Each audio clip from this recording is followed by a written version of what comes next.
Here's the Wall Street Business Report. Federal Reserve Chair Kevin Warsh signaled that the Fed is not ruling out an interest rate hike as inflation remains a big problem. And while this summer's PCE and CPI readings were better than expected, they do not tell me that underlying trends have meaningfully improved. And the Fed chairman emphasized his commitment to not giving too much in the way of forward guidance today. Trade tensions remain high between the U.S. and Canada. Commerce Secretary Howard Lutnick told reporters talks collapsed because of Canadian politics. So there's the Sovereignty Party trying to run, and they're in the lead in Quebec. And so this was Mark Carney manufacturing something that would try to keep them from winning. And Lutnick says that Mark Carney believes that fighting with Washington makes for good politics. At the closing bell on Wall Street, the Dow was off by 57 points, the NASDAQ down 206 points. For the Wall Street Business Report, I'm Bob Agnew. News and analysis at townhall.com.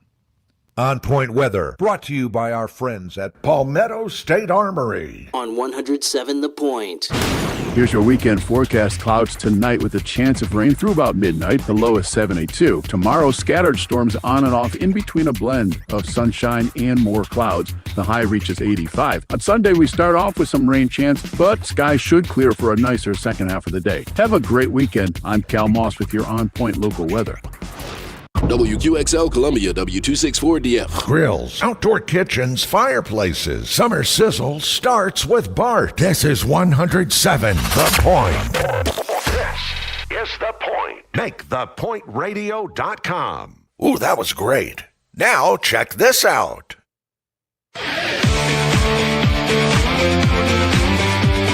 This is Sports Talk with Phil Kornblut and Chris Bergen. Sports Talk is heard across the state on radio affiliates of the Sports Talk Media Network and is streaming live on SportsTalkSC.com, as well as Twitter, Facebook, and YouTube. The South Carolina Education Lottery lucky number to call in is 888-898-2525. That's 888-898-2525. Now, here are Phil and Chris with tonight's edition of Sports Talk. All right, good evening, everybody. Welcome to Sports Talk. Here on the Sports Talk Media Network, it's finally Friday. Happy Friday. Little appetizer of football coming up this weekend from a college standpoint. Full menu of high school football coming up tonight. And a little taste of college football last night in South Carolina. I hope you're enjoying it all. Hope you had a great day on this Friday and looking forward to the weekend. For many of you, Gamecock Tiger fans and some others, it'll be your last without fretting about your football team for most of the next 3 months. There'll be one weekend there where you'll have an open weekend. But by and large, you'll be sweating out what's going to be happening with your teams moving forward. We'll be talking about all of that tonight here on Sports Talk. Jordan Kay from the state newspaper covering the Gamecocks. He was so bold, Chris Bergen, to publish his game-by-game picks for the Gamecocks for this coming season.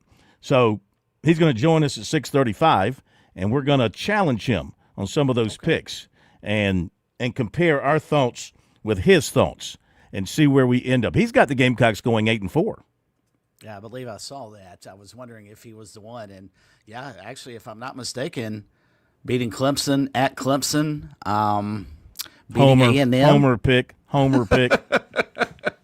So, obviously, for them to go 8-4, they're going to have some big-time wins, and Clemson would be one of them. And then figure out a way to maybe knock off an Alabama, maybe knock off a Texas A&M, a Georgia. There's some monster games in there for them, and to reach 8, 9, 10 wins, they're going to have to win several of them. Yeah, looking forward to it. Excited about the season. I'm ready to put all this nonsense behind us. Well, I guess it's not nonsense. It's the business of college sports today, and Lane Kiffin is just, again, he's outsmarted everybody. Today, the SEC lost, the NCAA lost, another injunction against them. So right now, the SEC in particular, because they were cited in this injunction, but I guess it would also apply to the other power conferences that flapped their jaws this week and flex their muscles, attempting to stop what Lane Kiffin and LSU are doing. But a judge says, nope, you can't stop them. Greg Sankey, you can't stop them, SEC. This is going to be an unbelievable week moving forward.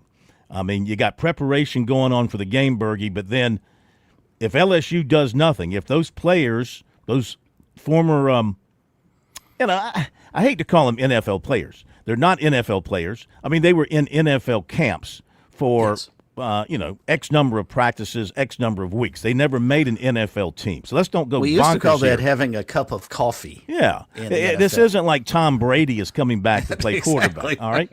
But these are good college players. I mean, no doubt about it. These are good college players. And their argument is that they should have had a fifth year, and the judge said the same thing. The judge believes that these guys were not given the opportunity to have their fifth year of eligibility, so he is siding with them. And until the NCAA or the SEC can find a friendly judge who believes in them, LSU's going to win.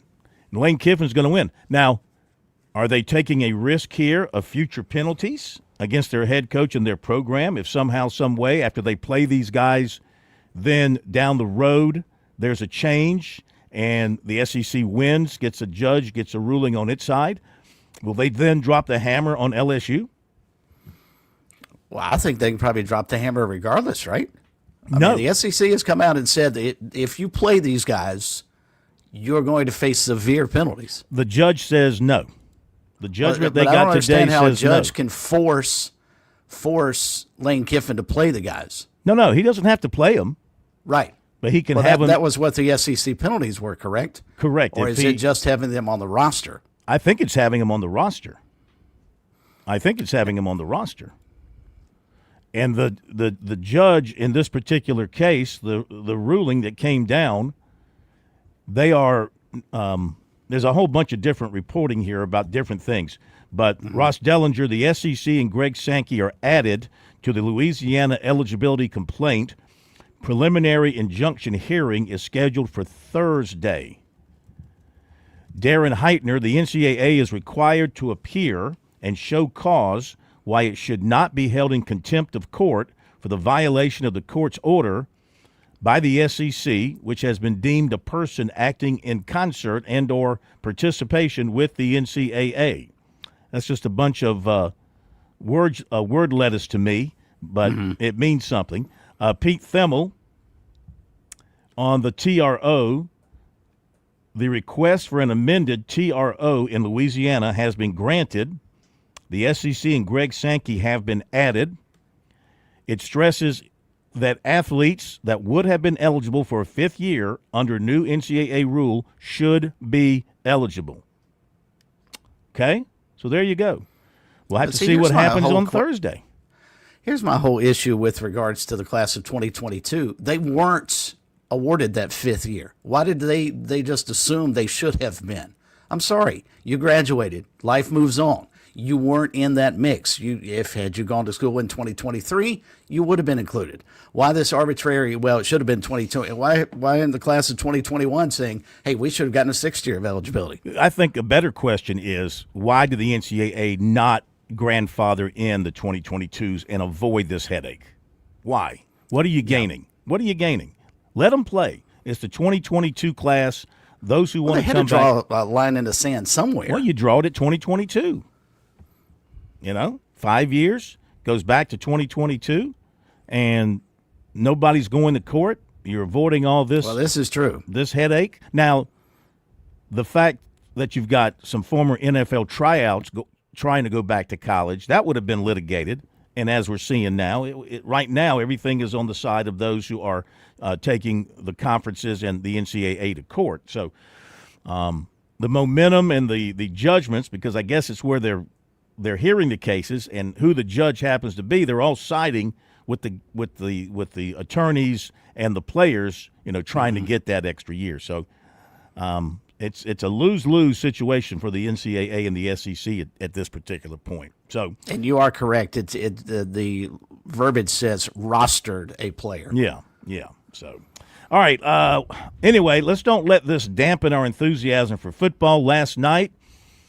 Oh, by the way, we will have Coach Hendricks from Furman with us. 7:05. They gutted out a win over Anderson last night, 20-3. Only 160 yards of offense for Anderson. For the defense, very good. Furman's offense, not so special, but we'll talk with the coach about that. Presbyterian against Virginia Wise, That was a 47 fun points game. for the Blue Host. How about their quarterback? Is it Landon Sharp? I think it's Landon Sharp. That's correct. 300 off memory, 368 passing yards, 3 touchdowns, and 88 rushing yards, and another touchdown. So, heck of a start. And Charleston Southern, another close loss for them, a 3-point loss last night at Lindenwood.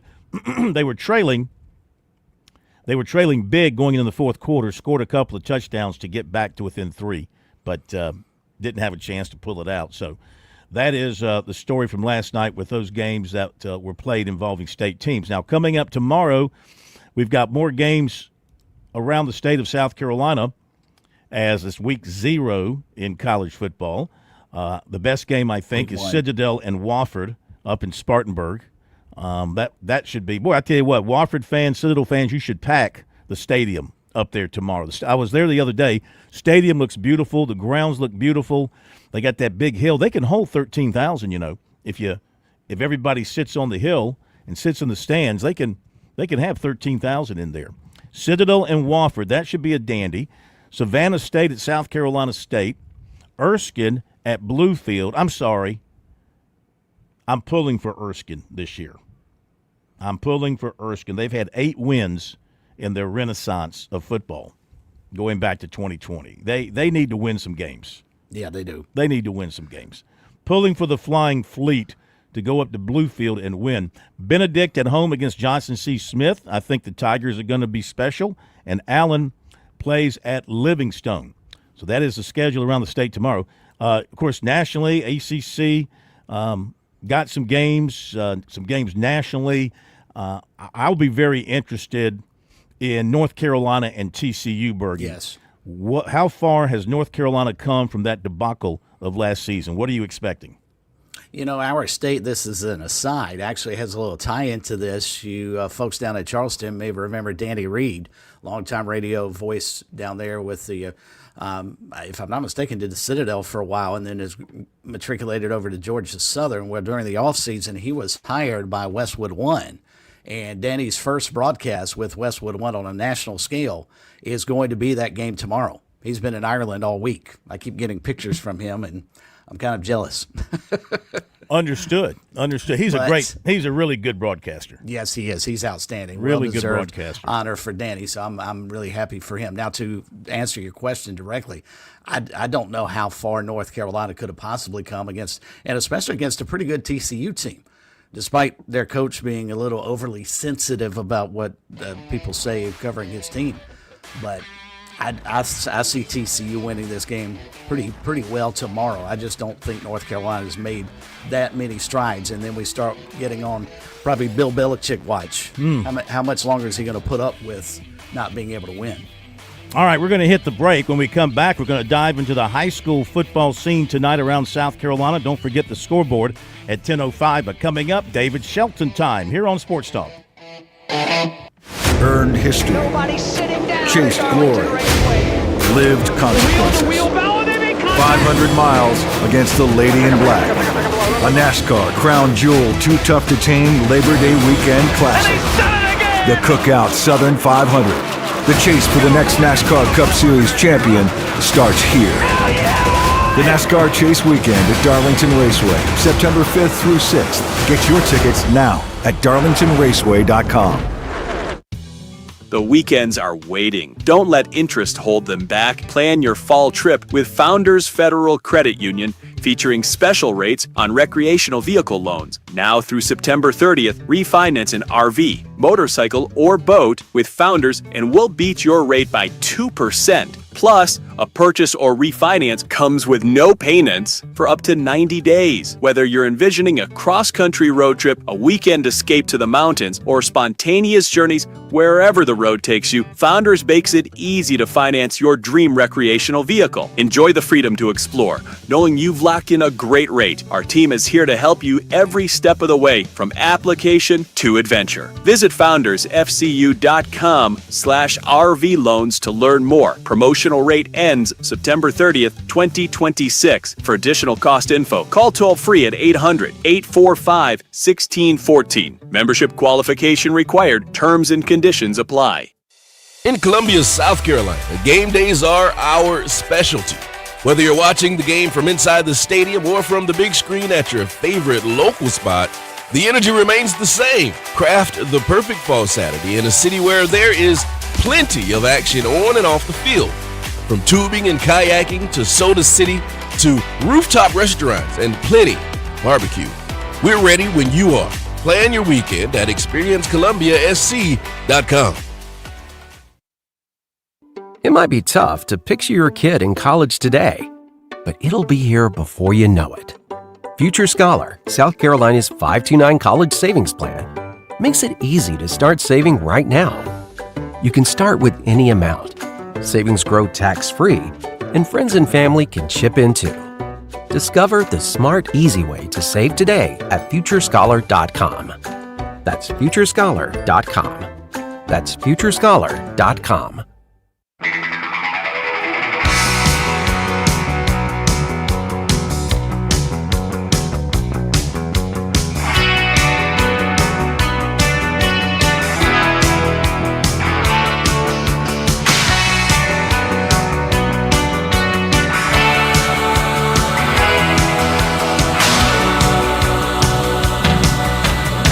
All right, we're back. Sports Talk Media Network.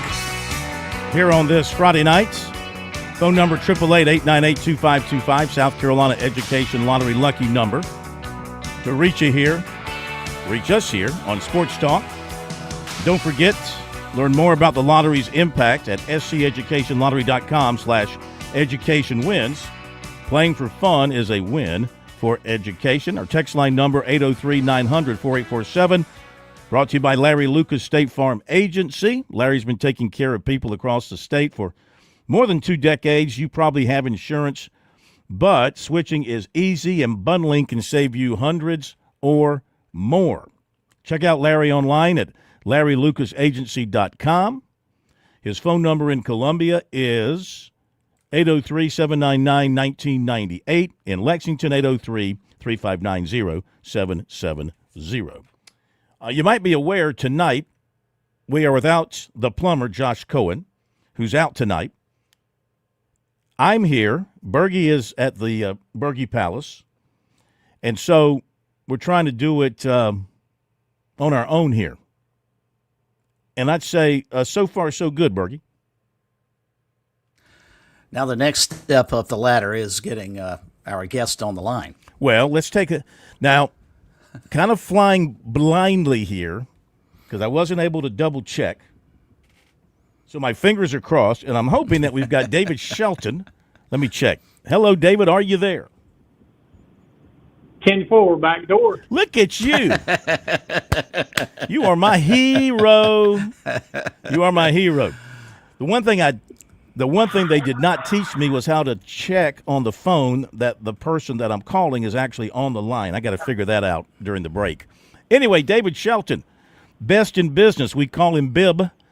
And High School Sports Report, Charleston Post and Courier. Great to have him with us here on this Friday night. How you feeling, sir? On a scale of 1 to 10, I'm on about a 7. I'll take that. I'll take that. Yeah. Hell, that's better than the 2 that I've been for the last 2 years. That's right. You're on the come up, baby. You're on the come up. All right. First of all, let's talk about a couple things last night. The brawl there involving, who was it? Cross and who? Cross and Woodland. Cross and Woodland. What have you heard about that? Well, I actually saw some video and talked to some people, and there was a brawl. And they stopped the game in the second quarter.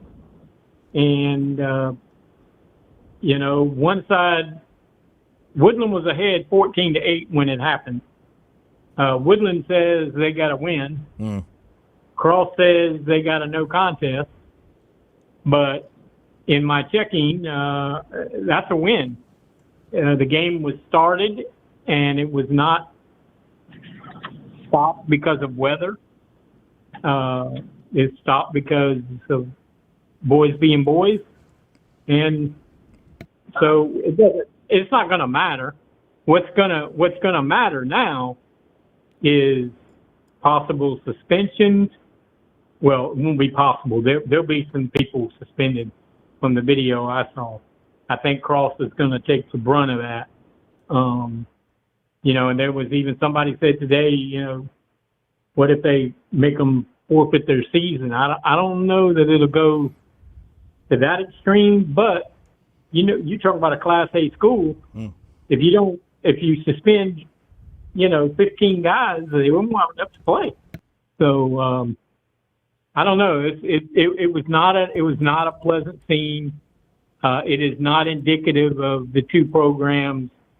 It just, from what I understand, it's two rival communities, and they hadn't played in 20 years, but they do play in the rec leagues against each other, and so there is some build up. But it was not a pretty sight. I mean, obviously you have this. It seems like we have one or two every year, and this one was a doozy. Can you tell how it started? No. Well, from what I could tell, there was a play, and there was some blocking going on downfield.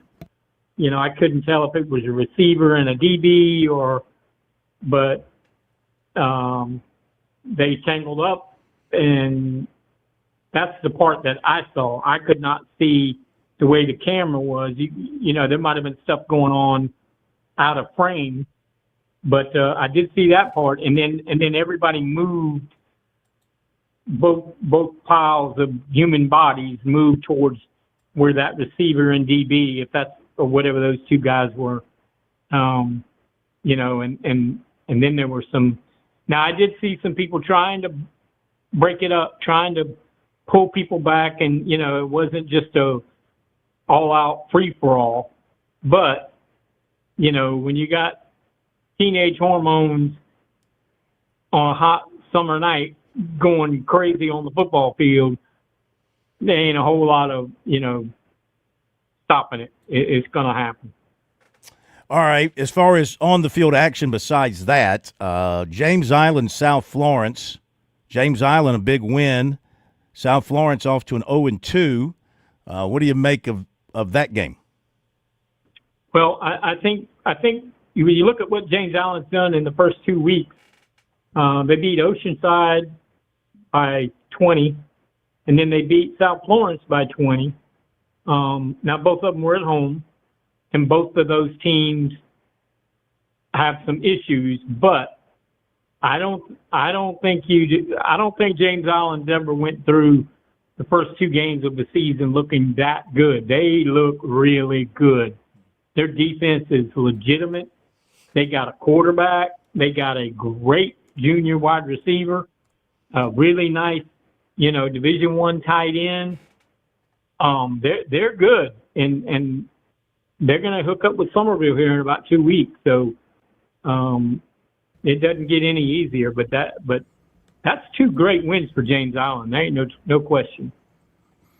David, speaking of James Island, and Phil may be able to chime in on this as well, how good a quarterback is Brady Dantzler? And it appears he's a kid who goes both ways, can play linebacker for them as well. I mean, is this an athlete we're going to need to keep a sharp eye on moving into the class of 2027? Well, he was, his brother was the quarterback last year, and Connor ended up signing with Tulsa. But Brady was the backup and wanted to play, so he learned to play safety. And he ended up being a really good safety. But he's always thought himself as a quarterback, and he's thrown 7 touchdown passes in 2 weeks. So he is legit. He's not a big guy. He's about 6 foot, 190 pounds or so. Great baseball player as well, like his brother. And, he's not on the radar in terms of prospects because I don't think anybody knows who he is. But he keeps throwing for 300 yards and 4 touchdowns, and people are going to have to start looking at his film for sure. Some of the games tonight, looks like the upstate is probably where the best action is this evening. Wanted to get your take on two of them, starting with the matchup between, which is probably the game of the week in the state, Burns going to Dorman, and then also Dutch Fork and Ridgeview finally getting a chance to play after Dutch Fork did not have a game to open the season, and Ridgeview had theirs canceled.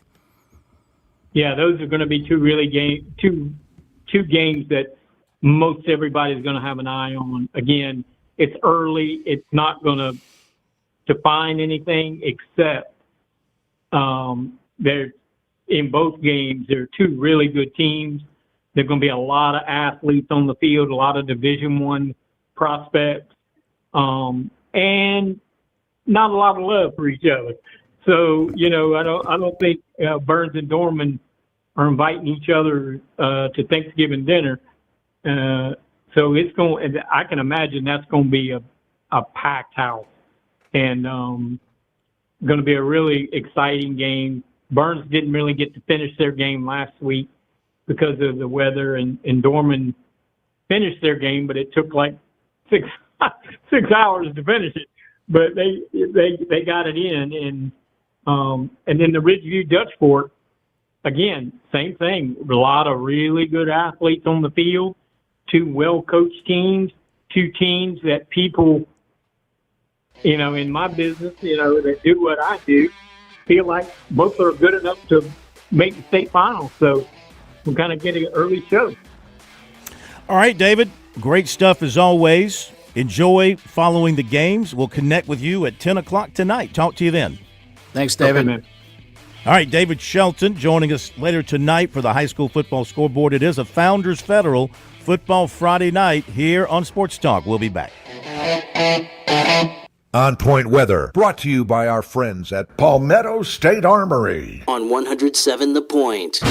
Here's your weekend forecast. Clouds tonight with a chance of rain through about midnight. The low is 72. Tomorrow, scattered storms on and off in between a blend of sunshine and more clouds. The high reaches 85. On Sunday, we start off with some rain chance, but skies should clear for a nicer second half of the day. Have a great weekend. I'm Cal Moss with your On Point local weather. South Carolina summers are hot and humid and hard on your air conditioner. When your home stops feeling comfortable, call Sweet Comfort Services. We're family owned and operated with over 30 years of heating and air experience. From service and maintenance to complete system replacement, we're here to keep your family cool. We'll even meet or beat any quote from a licensed competitor. Schedule your appointment online at sweethvac.com or call 803-331-8143. Sweet Comfort Services, comfort you can count on. Press that button, home stew. With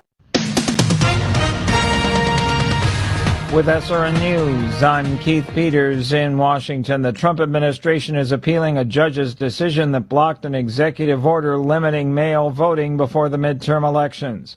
The court filing Friday comes after a federal judge in Boston handed down a new decision blocking President Trump's order for 2 weeks. The Supreme Court has allowed the administration to work on the plan, but didn't decide whether it's legal.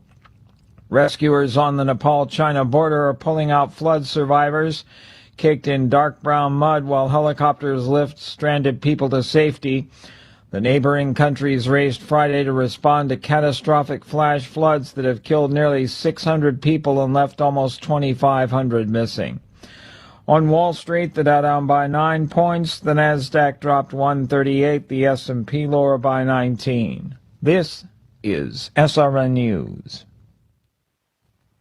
Earned history, chased glory, lived consequences. 500 miles against the Lady in Black. A NASCAR Crown Jewel Too Tough to Tame Labor Day Weekend Classic. The Cookout Southern 500. The chase for the next NASCAR Cup Series champion starts here. The NASCAR Chase Weekend at Darlington Raceway, September 5th through 6th. Get your tickets now at darlingtonraceway.com. Founders Federal Credit Union has some exciting news for members. We're proud to announce early pay coming later this month to Founders members. Get paid up to 2 days early. Yes, you heard that right. Once Founders is notified of an upcoming direct deposit on your account, Founders will automatically credit that account early by up to 2 days. If you still need to switch your direct deposit to Founders, stop by an office or use Founders online or the Founders app today. No other action is needed. Initial processing times vary. To learn more about Founders Early Pay, visit foundersfcu.com/early pay. If you're not a Founders member yet, now's the perfect time to join. Stop by an office near you or visit us online at foundersfcu.com to learn more about everything that Founders has to offer and to see if you qualify for membership with Founders. Federally insured by NCUA, membership qualification required. Terms and conditions apply. Founders does not guarantee early posting. Pump up the volume. Business moves fast. Orders roll in, deadlines close in. When you ship with USPS Ground Advantage, you can keep up with confidence. Every package stays in our secure network from dock to door. And with nationwide reach, dependable tracking, and upfront affordable pricing, you get built-in peace of mind. You run the business. We run the routes. Visit USPS.com/groundadvantage to learn more. A little color can change everything. With Labor Day deals at Lowe's, save $10 on 1-gallon cans and $50 on 5-gallon pails of select interior paint via rebate. Plus, get 2 2.5-quart or 3-quart mums for just $8. Feeling inspired? Give your home the fresh start it deserves. Our best lineup is here at Lowe's. Valid through 9/9 while supplies last. Mum sizes vary by location and exclude Alaska and Hawaii. See store at Lowe's.com for more details and requirements. Groucho's Deli is the Midland's most loved, historic, and awarded deli and has been for decades, serving trademark subs like the STP Dipper with melty Swiss over roast beef, turkey, and bacon bits on a soft sub roll and served with Groucho's famous 45 sauce. Come into any of our 8 Midlands locations and see for yourself or pick up with fast, convenient, and friendly service at Grouchos.com or on the Groucho's app and sign up for the Groucho's Rewards and Birthday Brownie Club.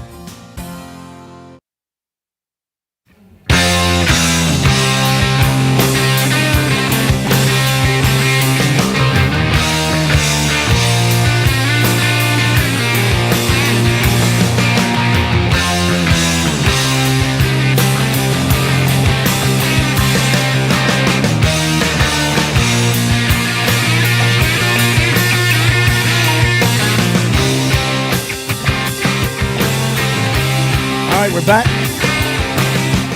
It's Sports Talk Media Network. Phil Kornblut, Chris Bergen, here on this Friday night. And I'm hoping momentarily that we'll have Jordan Kay of the State newspaper with us. I think I've got him dialed up. We'll find out here in just a moment. Want to mention, of course, weekend is coming up. Maybe you're thinking about getting down to the beach, maybe this weekend, maybe in the weeks to come. You know what to do to find yourself a great place to stay, and he's got some specials going right now. That's, of course, give Jimmy Smith a call at James Smith Real Estate. Phone number 843-237-4246, 843-237-4246, Paulie'sVacationRentals.com. Of course, Jimmy's the man down there. He and his staff, they can take great care of you and help you find the perfect location for your beach getaway. Something small, something medium, something large. And as we've told you, and he's told us, right now, a lot of folks, of course, going back to school, vacations are over. They're offering up some discounted rates, so you want to take advantage. 843-237-4246, Paulie'sVacationRentals.com. Okay, let's go back to the phones, to the so-called hotline. My hope is we've got Jordan Kay of the State newspaper on with us. Jordan, are you there, sir? I can hear you. Can you hear me? Yes. I'm 2 for 2, Bergie. Bergie, I'm 2 for 2. Wow. Josh would be impressed so far. He really would be. Yeah, I got to turn you back on. So I got a lot of buttons to push. You don't have to worry about this in the newspaper business. You just push a pen or a pencil. You don't have to worry about all these buttons and dials and stuff. Jordan, backstory, we are without our our normal producer tonight, so Phil is handling it all by himself in the Yes. studios. Yes, You're doing a great job, Phil. it's a ton of fun. But you do have to worry about coaches, throwing things at you and stuff like that. Jordan, it's great to have you with us. Jordan, of course, terrific writer, covers South Carolina football and other aspects of Gamecock athletics. And the other day I saw where he was brave enough to go on a limb. I don't know how big of a limb it was, but a pretty good-sized limb, and pick the Gamecock season game by game. How'd you feel doing that? How confident did you feel as you were going through it game by game? I felt really confident until I looked back at last year and saw I had them winning 9 games. So that was a little kick in the gut, like, oh, crap, this looks great now, and it's gonna kill me. I'm gonna be very wrong. Well, everybody was wrong last year for the most part. I mean, even the most savant of the geniuses out there, and nobody had it. Did anybody have Indiana winning the national championship? That's a good point. No. All right. So here we go. We're gonna go right, game by game with you here, okay? Let's do it and see if and see who's got the best take. Kent State. You've got the Gamecocks winning that one and going 1-0. I will agree with that. I'll go 1-0. And Bergie, you'll do what? I'll agree with that as well. They'll be 1-0 after next weekend. All right. Towson the next week, 7 o'clock under the lights, and you've got them winning, going 2-0. I'll agree. Bergie? Yes. Give me the Gamecocks in 2-0. All right. All right, this is where it starts to get interesting and dicey, and where the Gamecocks have to take care of business. Mississippi State coming in. You got brothers-in-law calling plays against one another, more or less. And that'll be a fun angle. You like the Gamecocks to win. Why? I just don't think Mississippi State has the talent yet. I think it's going to be a little scary game. I really like their quarterback, Camario Taylor. Like you mentioned, the brother-in-law angle with Jeff Lebby at Mississippi State's head coach and Kendall Briles. I think it's probably going to be tighter than most people think, and there's that chance that it could be like Vanderbilt last year, but I still think South Carolina has more talent. All right. You're leaning with the Gamecocks there, 3-0. Mississippi State, kind of a bottom feeder of the SEC right now, and SEC media days, media really not impressed. I agree with you about the quarterback. He does look good, but I'll agree with you. I think the Gamecocks come out of it 3-0. Do you think it'll be a high-scoring game? Is the Gamecock defense going to be tested to the point where they're giving up some points? They'll probably not give up many points in those first 2 games. Yeah, I think it'll be 60-ish points. I could see like a 35-28, something like that. And heck, if they win three in a row, first time since 2012. So that's kind of crazy. Bergie, your thoughts? That was the most amazing nugget that I saw in Jordan's breakdown of this game. I had not realized it had been over a decade since, actually almost 15 years since USC had started the season 3-0. That was a good find, Jordan. I think the Gamecocks win. Well, first off, they have to win this game. This is one they have got to bank on. They've got to put this in the win column. I think they do, but I think, as both of you have stated, especially with Camario Taylor, I think it's probably a lot closer than it needs to be, because I think Mississippi State may surprise a couple of teams this year. I don't think USC is going to be one of them, though. All right, so we all agree the Gamecocks will be 3-0 at this point, and they will need to be, like we've just said. Now, September 26th, night game at Alabama. And what do you think here? I'll let you take it from here and giving us your pick and why you're picking it. South Carolina at Alabama. Yeah, this is a tough one, especially after the last 2 years where South Carolina, fought back in 24 and then should have won last year. I don't know. It's just there's a lot of new SEC players on this team, a lot of guys who transferred in, a lot of freshmen. This is going to be their first road game under the lights at Bryant-Denny Stadium. I just think it's probably too big of an atmosphere for them, and kind of going into it, it was 50-50. The fact that it's in Tuscaloosa, I'll take the tie, but I don't feel great about it. Yeah, if this is a game that South Carolina wins, then if they're good enough, this is my theory, I say this about everybody, if they're good enough to go in and beat Alabama in Tuscaloosa at night, they're good enough to win every game. So I'm like you, I have my doubts. Of course, we don't know how good Alabama's going to be on offense with a new quarterback. It's kind of a wait and see. And but I can't pick them to win there either. Maybe play them close like they have the last couple of times they've played them. But I'm with you. Can't pick them to win that game. I've got them 3-1 as well. Bergie? Yes, USC should have won this game last year. Beamer cost them. Am I back? You're with us. Hello. Yeah, we got you. Oh, okay. Sorry. Yeah. I was going to say this is a game South Carolina should have won last year. Beamer cost them going for 2 way early in the game. He didn't need to. I don't see them going to Alabama and winning, regardless of what the coach does with regards to 2-point tries when they're unnecessary. So I'll agree with you guys. I think Alabama wins this one at home. You bring up a good point. Jordan, do you think this year that Beamer is going to trust his offense and his defense a little bit more and not take those kind of risks because he'll believe his offense can go get it and his defense can go stop him? Yeah, I think you're going to start to see that a little bit more too, especially with again another year of so much change on special teams. They were not good on 4th down last year, and I think he might be learning from that. Of hey, although some of the situations look favorable and we need to get one back, he put his team in some bad spots going for some weird 4th downs. Okay, on to October 3rd in Columbia. A chance to get back on the right side of things and regain momentum. This is a new Kentucky team with a new coach and a new quarterback. And, again, it's sort of like we don't know what to expect from Kentucky. Now, we'll have an idea by the time October rolls around, and we'll have an idea about the Gamecocks. I mean, they should have Jacarius Peak playing by now. They should have Dylan Stewart going full speed by now. And you like which team in this one? I like South Carolina, though. I think it's probably going to be a little closer. I'm a big Will Stein guy, the new Kentucky head coach. Like that quarterback, Kenny Minchie. I know a lot of teams, especially like Tennessee and some others, were trying to get him out of Notre Dame. So I think this is one where South Carolina is going to have to win a high-scoring game. And you like DJ Black here. Boy, you really got specific. You went into actual play-by-play here, and you like DJ Black catching a touchdown in the 4th quarter.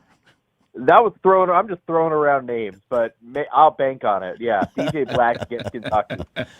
If that happens, you and I are going to we won't go to Vegas, but we'll go up to Cherokee in North Carolina and perfect. Put some money down. What you got here, Bergie? I got the Gamecocks winning too. I've had them at 4-1. I'll go 4-1. They'll beat Kentucky. Yeah, I think so too, but I think even more so than Jordan picking DJ Black to have a go-ahead touchdown early in the 4th is the fact that he's got Stewart coming back to sort of returning to form and having a pair of second-half sacks. So talk about Did you have to eat some? That is a breakdown. Did you take some mushrooms or something to dream up these scenarios, or they just come to you in your sleep?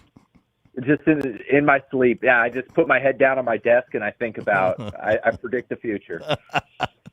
All right, down to Florida on October 10th.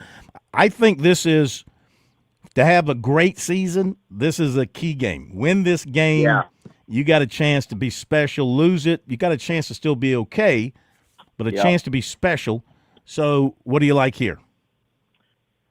I'm going to take the Gamecocks getting their first road win of the season. I think there's probably a little too much hype around this Florida team this year. Don't know that they have the talent to be 8-9 win team in the first year under a new head coach. And under Shane Beamer the last couple of years, South Carolina's played really well in these early morning games. You think about even the LSU game in 2024. They beat Oklahoma at like 11 a.m. on the road in 24. 2025, there was some early game I thought they won. Maybe not. Maybe I'm just thinking of those two. But I think, Texas A&M was early and they played well. So I think South Carolina, for whatever reason, plays decent in these early morning games. I think they can go get this one done in the swamp. Yeah, I mean, listen, I don't think Aaron Philo is going to scare anybody. Now, he might turn out to be a great find for them, but right now I don't think I can pick him to lead them to the win down there if South Carolina doesn't get overwhelmed about being in the swamp. So I've kind of gone back and forth on this thing, but I'm riding your coattails. I got the Gamecocks going 5-1 after this one. Bergie. Well, somebody's got to be different, and I love how Jordan says that Aaron Philo is actually going to throw a pick six that is going to Vakari Swain to give the Gamecocks what should be a comfortable lead, though we saw what they did last year, as you referenced, Jordan, against Texas A&M. Buster Faulkner is one of these guys, their new offensive coordinator, is getting a lot of pub here during the offseason, and a guy who I'm surprised Florida would hire a former Georgia guy, but they want to win. I think this is one where USC may stub its toe here. I'm going to take the Gators at home in honor of Josh not being here to defend his team, too. All right, there you go. Yeah, Josh would pick the Gators, no doubt about it. He thinks the Gators are going to win every game. All right, so you and I have them 5-1, and Bergie has them 5-2. We go to Halloween at Oklahoma. 4-2. I'm sorry, you got them 4-2. Yeah. Mm-hmm. Halloween at Oklahoma. There's a Tennessee game. Oh, and I skipped Tennessee. I'm sorry. Yeah, you're right. Okay, Tennessee, October 24th. My bad. Let's go to this one. So you've got them 5-1 facing the Big Orange and their freshman quarterback, assuming he's still the quarterback, Faison Brandon. So what do you think? Bergie was talking about them stubbing their toe against Florida. I think he comes here. People are going to be talking up 5-1 throughout the bye week. People like Phil are going to, put him in the playoffs. They're going to be hearing it all week. And I think Tennessee's kind of one of those, not a trap game because they're a good team, but just one of those where things fall flat a little bit. I really like Jim Knowles, the new Tennessee defensive coordinator. Think he might bring some problems for South Carolina. I think this is kind of one of those weird games at Willie B where they fall flat. Ooh. So you're saying 5-2. 5-2, yeah. Yeah. All right, here's where we split. I think I think if they're good enough to beat Florida, good enough to win those other two home SEC games, play Alabama tight on the road, they can beat Tennessee at home. They can beat Tennessee at home. Again, you got the better quarterback.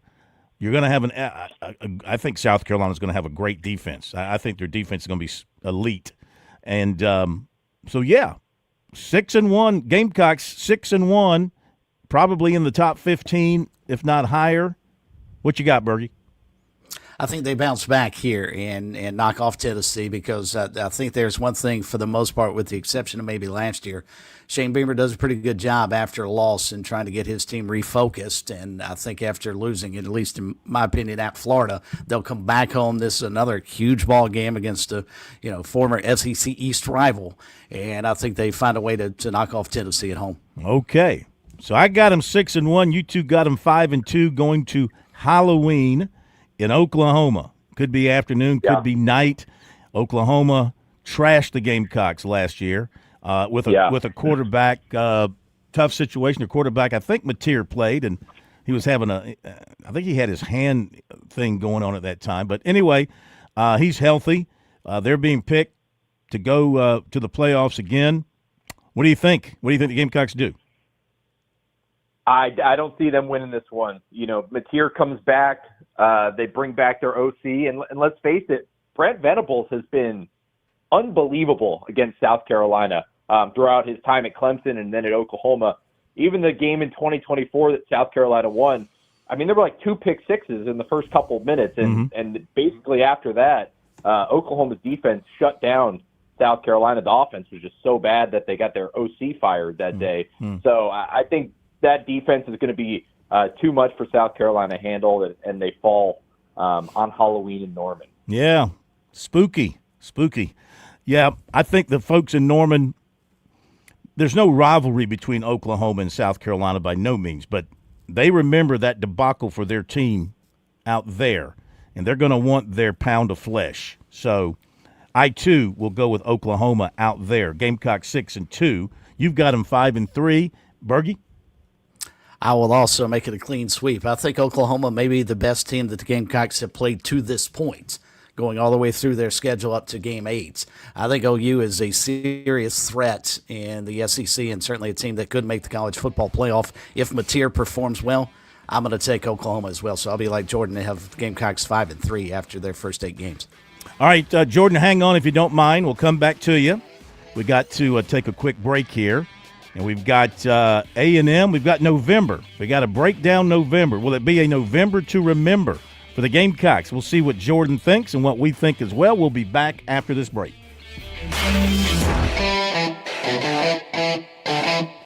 Earned history. Chased glory. Lived consequences.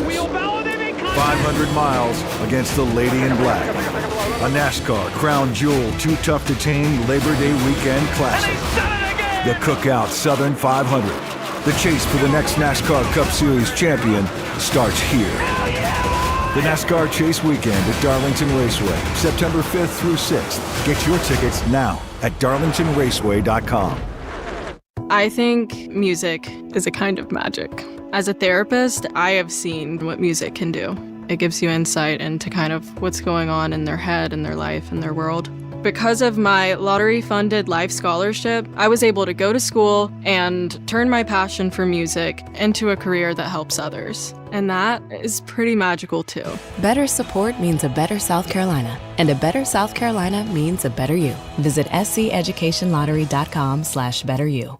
Gas prices might be high, but your auto loan rate doesn't have to be. Beat your current auto loan rate by 2% when you refinance with Founders Federal Credit Union. Plus, make no payments for up to 90 days. That's right, save money with a great rate and make no payments for up to 90 days. Let a Founders representative be your trusted advisor to help make the refinance process quick and easy. Don't forget to ask for a free auto insurance quote to protect your purchase. Founders also offers mechanical breakdown protection that's competitive with most warranty plans available at dealerships. Stop by an office or apply on the Founders app today. To learn more, visit foundersfcu.com/auto. Not a Founders member yet? Visit the Founders website to see if you qualify for membership. For additional cost information, call us toll-free 800-845-1614. Membership qualification required. Terms and conditions apply.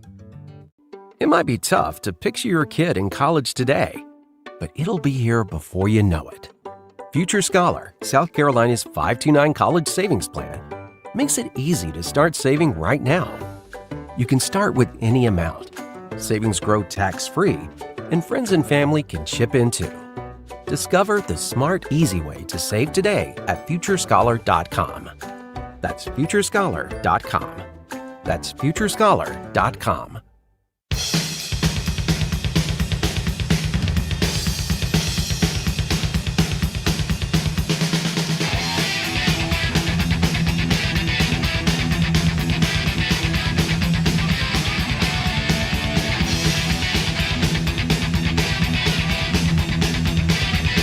All right, we're back with Jordan K. of the State. So I've got the Gamecocks 6-2 in November. Y'all have got them 5-3. Let's get through these games. We got about 5 minutes left for the top of the hour. We'll have to let Jordan go do something important, I'm sure. Texas A&M in Columbia. All right, what do you think? You know, the first half of last year is still stuck in my mind. They can't play any better than that, and they can't play any worse than they did in the second half. What do you think? I'm with you. I think they've played A&M really well the last 2 years. I'm also down on the Aggies this year. They lost a lot to the NFL draft. They also lost their offensive coordinator to Kansas State. I'm just not – and then they had like 2 guys kicked off the team this week, had a couple lost to injury. I'm just not super high on the Aggies this year, and I think it will be South Carolina gets it done. 6-3. 6-3. They're going bowling. Yep, they're going bowling. 6-3. Oh boy, this is a real swing game. You know what? Yeah. You convinced me. I'll take them. I got them 7-2. Bergie. Oh wow. I mean, this is the Florida game all over again right here because, I mean, the ultimate coin flip here. What A&M team, and I think Jordan brings up some excellent points about some of the stuff they've dealt with during the offseason. I think Mike Elko, though, is a terrific coach, and he'll find a way. Is it good enough, though? Whew. Where's Lee Sterling when I need him? Wrong team favored. I'll take USC at home. So you want the Gamecocks? I'll take the Gamecocks. All right, we're all picking the Gamecocks. That's dangerous. All right, let's pick up the pace, guys. I want to get these in. November 14th at Arkansas. You got what? I think Arkansas is the worst team in the SEC. South Carolina rolls. Agreed. I got them 8-2. You're 7-3. Bergie? Yeah, this is a Mississippi State game, but on the road. They've got to win this game. I think they do. I think they'll beat Arkansas. All right, you got them 7-3. Mm-hmm. Georgia on the 21st in Columbia. What are you doing here, Jordan? I think Georgia might be the best team in the SEC. So, I struggled to see South Carolina beating them. 7-4. I'm with you. I think it's going to be a classic USC South Carolina upper-level football game. Georgia's not going to come in and embarrass the Gamecocks, but they might have one or two more weapons than South Carolina does. Maybe a better kicker or something, because South Carolina's still trying to resolve that. I'm with you. So they take the L, and that drops them to 8-3. Bergie. When I said that Oklahoma was the best team to date that they played on Halloween, this is the best team the Gamecocks have on the regular season schedule. I don't see them beating Georgia. You got them 7-4. We go to Clemson. Yes. Jordan. This is Shane Beamer playing in Death Valley. That obviously means a Gamecock win, but I just think Clemson has so many question marks right now, especially at quarterback, that it's hard to pick the Tigers this point in the season. It's obviously probably going to be a decently close game, but I don't think it's going to be as close as 2024. South Carolina wins and goes 8-4 in the regular season. The home team hasn't won in this series since 2018. That's incredible. Great. How's that possible? It continues. 9-3 to close out the regular season and in heavy discussion for the playoffs. Bergie, go quick. All right, so the Tiger fans don't line up outside the studio, Phil, since you've got no protection there. I'll take Clemson. Sooner or later, the home team is going to win a game in this series. 8-4 for you, 8-4 for Jordan. I got him 9-3. I got to be different anyway. Jordan, thank you so much. Have a great weekend. We'll see you next week. Thanks, Jordan. Thank you, guys. Have a good one. All right, Jordan K. Read him at the State. We'll be back.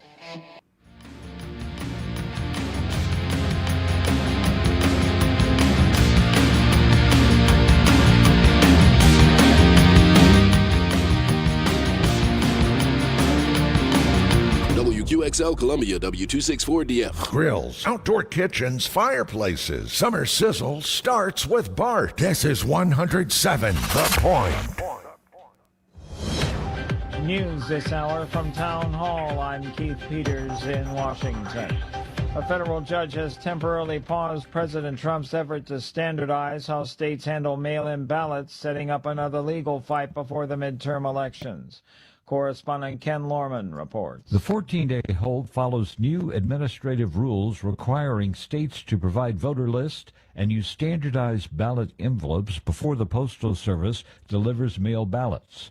Trump supporters say the changes promote election security, consistency, and public confidence. Opponents argue states lack time to comply.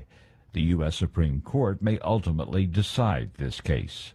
Ken Lorman reporting. Tennessee's governor wants the Nashville International Airport renamed after Dolly Parton. The country music star died Tuesday of cancer at age 80. The proposal to rename the airport could require the Metro Nashville Airport Authority to revisit its naming policy. The current policy says airport property should only be named for people who have been deceased at least 2 years. The governor's office says his proposal and the naming policy will be discussed by the airport authority at its September 17th meeting. I'm Lisa Dwyer. The federal government has agreed to extend the pause on border construction in Big Bend National Park until mid-September.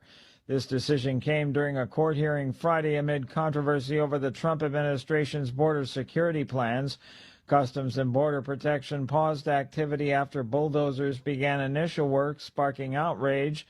The work is part of a $46 billion plan to secure the 2,000-mile border.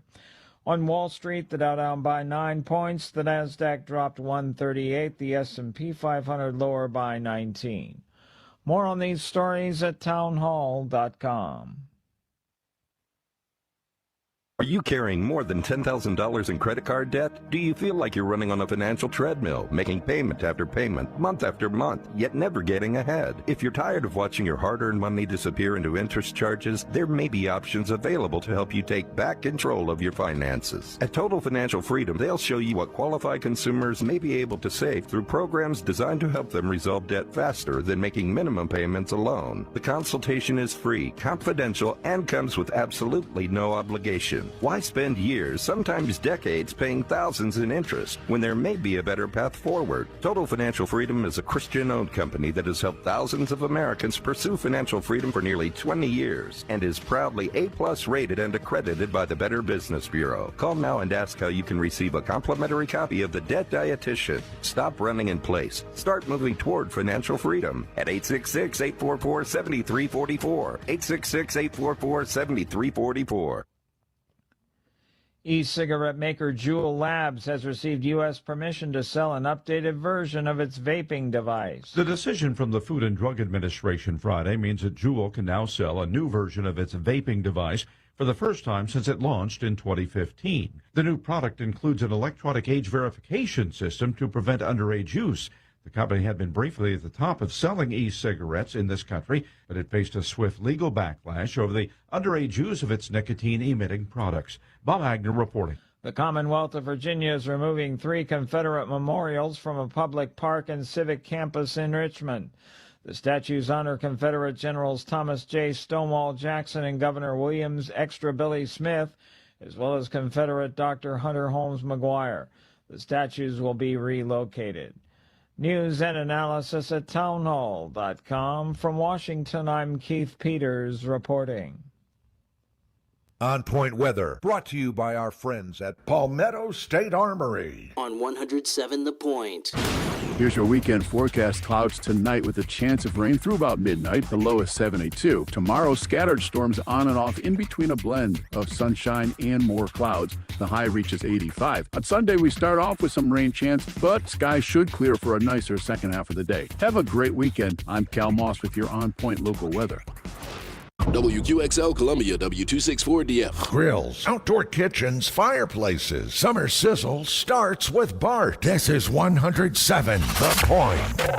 This is The Point. Make thepointradio.com. Come on, press that button. Yo.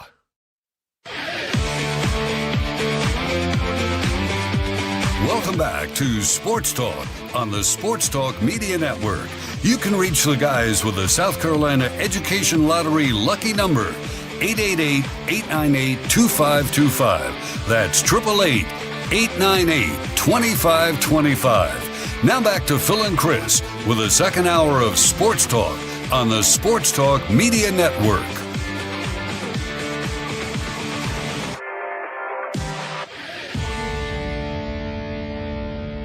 Welcome back into Sports Talk Media Network. Founders Federal Football Friday night. We've had some great football conversations so far tonight. Don't forget the high school scoreboard. 10:05 tonight. We'll have all the scores for you from across the state and reports as well.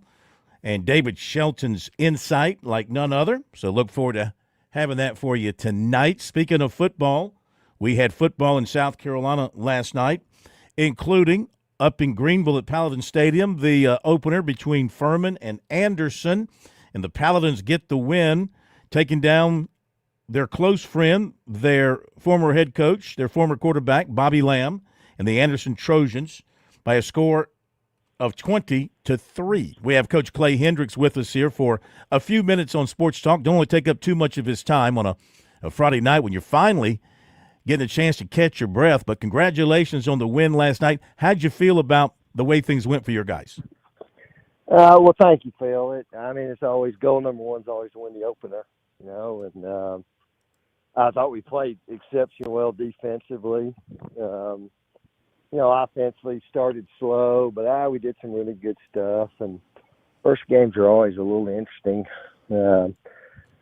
when you get in there and make all the adjustments you have to make, and a bunch of guys playing for the first time, and but our guys hung in there. You go back and watch the tape today, and we watched it with them this afternoon, and just really proud of how hard our guys played. I thought we looked like a Furman team's supposed to look, just the way they played, physicality. I think we were clearly the dominant team physically, and just really proud of how our guys played. And, got a ways to go, but good start. Yeah. Well, your quarterback Garcia, he got off to a slow start. I was watching the stats of the game early on. I noticed he was I think 1 for his first 6. You guys were struggling offensively. It was a scoreless game. But he finished up with some pretty decent numbers for you. 15 of 28 for 183 yards. He did throw 1 pick. So what did you think of him? Did he show you the things that you expected to see from him? I think he did. I tell you what, those numbers could be a little deceiving. I think we had 4 drops.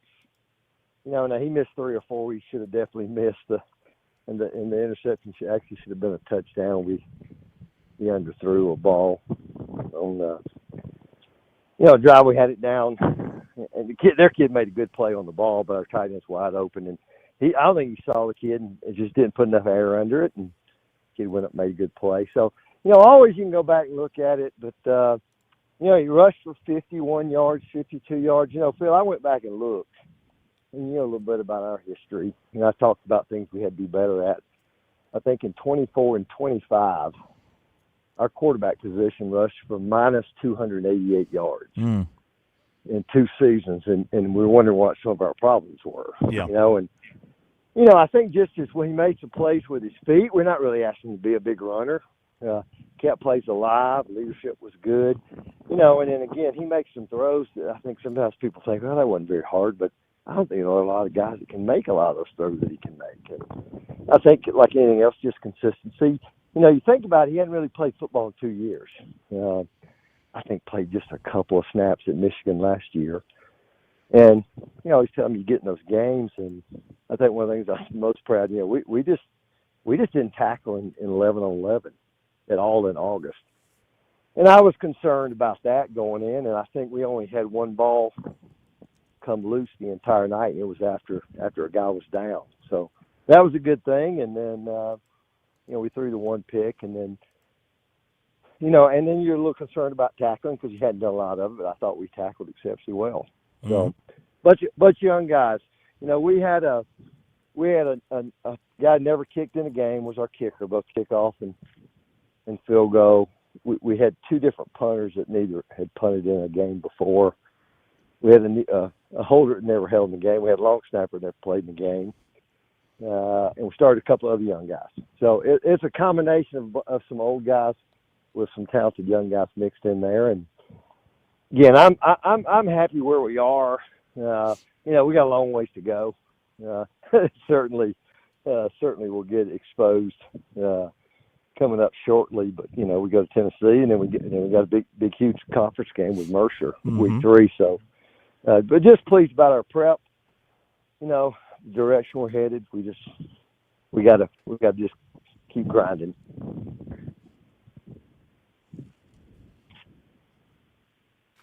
With a nice 20-3 win over Anderson last night. And, Coach, we were watching the game during the show last evening, and every time I looked up, I saw your front 7 in the Anderson backfield. Of all the dominant stats that your defense put together, was the 30 yards of offense in the second half in which you held Anderson to, was that the most impressive, and was that the part that made you most pleased about the way your team performed in Game 1? Yeah, I really thought they played well the whole game. I don't know, they had less than 10 yards rushing, but I think we gave up a little go ball early in the game. Really set them up for their 3 points. But I thought they were impressive all night. I said all along, I think it's where we probably has a chance to be the strength of our team. And I think the history of our program, our best teams have always been really, really good defensive football teams, and that's what we want to be. But I think. Everybody talks about Joshua Stone King. He had a really solid night, but the kid on the other side that we brought in, Eli Lipscomb, who's actually a transfer from Wingate, and it was our player of the game. And I don't know, he saw his numbers. he had a crazy amount of production points in the way we grade him. He's a fun guy to watch. And so I think we're better there just from having more guys like that, and we're able to play a bunch of guys up front, and it certainly helped us last night. How'd you come out physically? Really pretty good. We were really good forward. The only guy we lost was our punter, who got hurt on a celebration on the sideline. Jumped up and fell, and I don't know. He'll miss a little bit of time, but fortunately we'd had two guys who'd been battling for the job all fall, and the other kid came in and did a great job. So, but overall not bad. It's this kind of football team just because the style of play really out of both teams. There's certain games. There's just certain games you play where they're just more physical than other games. And it was that kind of game. And again, I was really pleased. Thought we handled actually, it was a nice night to play, so I didn't feel like it was overly hot. I thought we handled that well. And, we just got to take advantage of opportunities. We scored 17 points in the second quarter. Really were playing well. Came out, had the opening half, had a 12-play drive, throw a pick inside the 5. We had an 11-play drive, missed a 29-yard field goal. Then we had a 9-play drive and kicked the field goal. So, I think we had 32 plays and scored 3 points. So certainly red zone part of it is something we got to do better at. Coach, we'll let you get to the weekend and relax a little bit. Thank you for joining us. Congratulations. We'll talk to you again. Thanks, Coach. Thank you. Appreciate it. All right. Always Yes, sir. a pleasure. Thank you. And shout out to Bobby Lamb and Anderson as well for, they're still progressing. They're still growing as a program, and it's great to see them take on Furman last night. But congrats to the Paladins, and let's see how Garcia goes from here. He's got a chance to be a very good quarterback for the Paladins. Okay. I thought Anderson played them pretty well defensively. They just could not get anything going against Furman's defense, which was tremendous last night. Yeah. All right, on to recruiting very quickly here on Sports Talk, brought to you by Seawells, SeawellsCateringSC.com for their website and their menu options, and their phone number, 803-771-7385. Make sure you call Seawells when you need the best in the catering business. South Carolina women's coach Dawn Staley today announced that 5'7" free agent Brooke Quarles-Daniels of Michigan has signed with the Gamecocks for her 5th season. Daniel was on the Big Ten all-defensive team last season. She averaged 5 points, 2 assists, 2 steals per game in her 2 seasons with the Wolverines. She began her career at Oakland. 6'4", Zamaya Johnson of Biloxi, Mississippi, has USC in her Final 5. With Florida State, LSU, Texas A&M, Mississippi State. She'll visit October 2nd. 5'9", Kaylor Busey of Lynn, Oregon. Official visit with USC October 3rd. She's been to Washington. She'll also visit TCU, Utah, and Oregon. 2028 6-foot Chris Paul II of Valley Village, California, will take an unofficial to USC on September 19th. Football, 2028 linebacker Skylar Alston of Raleigh plans a game day visit to USC October 3rd. 2028 linebacker Camden Noe of Michigan plans to visit Clemson September 19th. 2028 offensive lineman Joey Fleming of Huntsville, Alabama, has Clemson down for October 3rd. 2029 tight end Noah Torrent of Fort Worth was offered by Miami and Oklahoma. He has an offer from South Carolina. And we'll be back.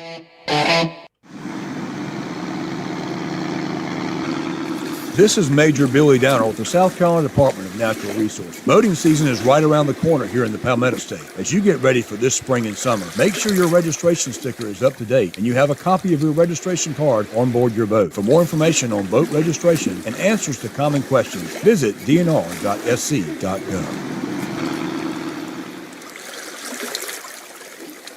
There's a lot of things we take for granted in our lives.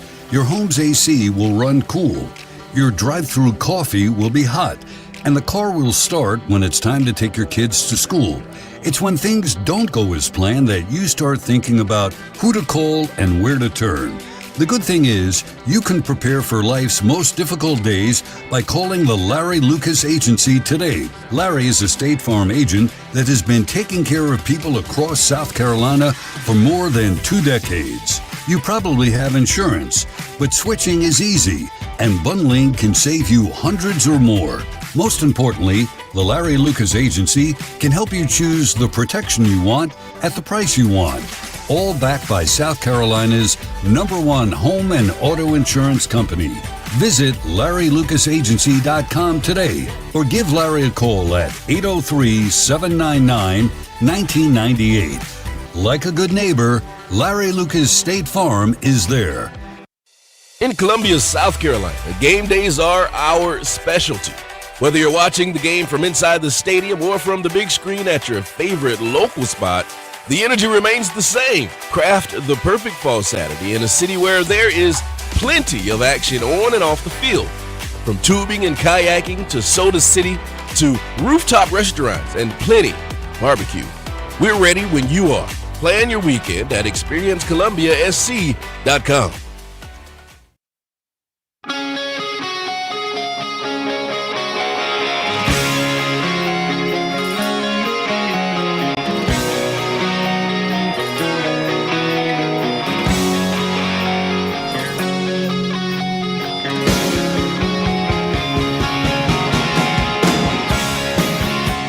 All right, a couple of other quick recruiting notes then to Jeff Owens. 2029 running back Braden Bolts, formerly of Crestwood and now in Fort Worth, offered by Miami and LSU. Boston College offered Dutch Fork prospects 2028 offensive lineman Brody Lorenzo and 2028 defensive back Kareem Dupree, and 2029 wide receiver Corey Miller and 2029 defensive back Tadrick Gibson. 28 linebacker Philip Savage of Powdersville was offered by Coastal Carolina. 28 running back Michael Martin II of Christ Church, and 28 tight end Riggs Savage of Powdersville. They plan to visit Virginia Saturday. And in baseball, infielder right-hander Walker Thomason of Rock Hill headed to the Citadel, and outfielder right-hander Camden Finley, catcher first baseman Luke Young of Clinton committed to North Greenville. You may have heard some of these notes earlier in the week, but just recapping them for you here on Sports Talk on this Friday night.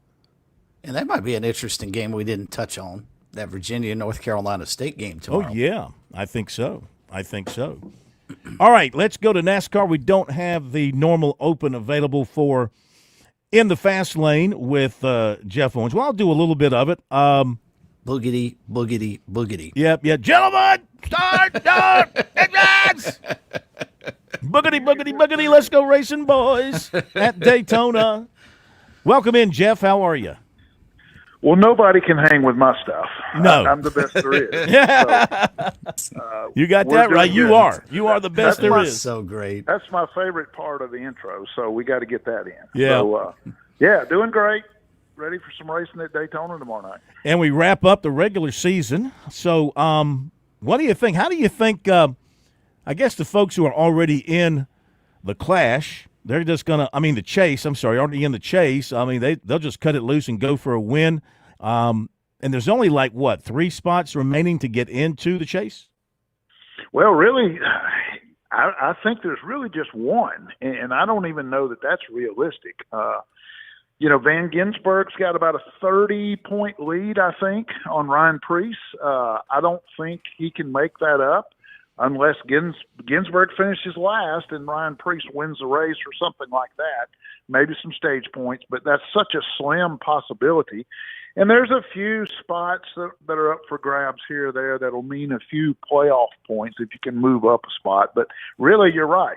There's not a whole lot to race for unless you're going for 16th. So these guys are going to let it all hang out. They're going to go for the win. And, man, it sounds to me like it's going to be wild, that they could tear up a lot of stuff and wreck a lot of cars. And I think it's going to be a pretty wild race. You think so? You think there's going to be a lot of carnage on the track?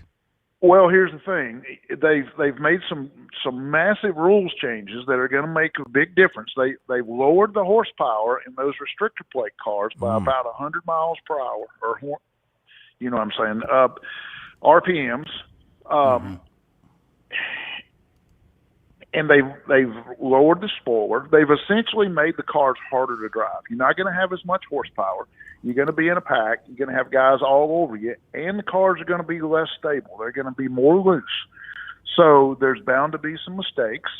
They run too close together for there not to be some mistakes because these guys haven't really tested this package on this track. So Denny Hamlin said this week he thinks it's going to be a crash fest.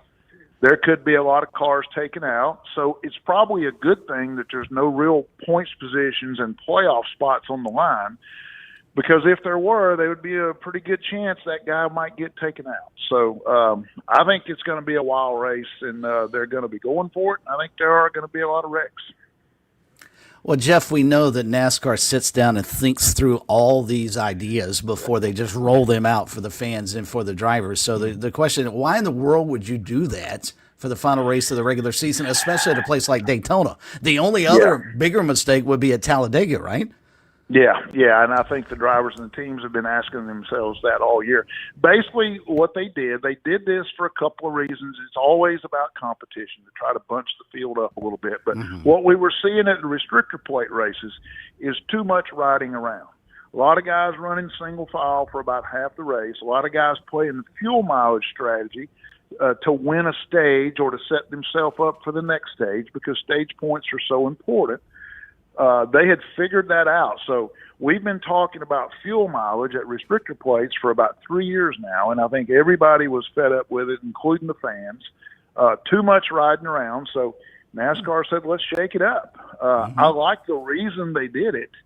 I like their thinking here. They got to do something to stop them from playing fuel mileage in the first stage of the race and the second stage, and there's no racing until the last 30 laps. The fans don't want to see that. So I like their reasoning. I like that they're addressing that issue. Don't know if this is the way to do it, but we'll see. We'll see. I mean, the drivers are pretty good at handling stuff like this, but they seem to think it's going to be a challenge.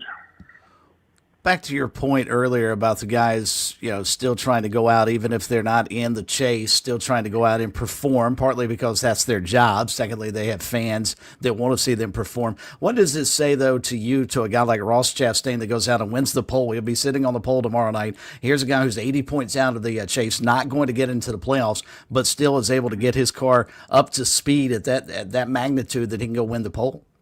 Yeah, that's a credit to them. That shows you they hadn't given up. They got a lot to race for. He's a guy, and that's a team that's used to winning races. They haven't won a ton, but they usually win one or two a year, and he's been a playoff guy. So this definitely stings.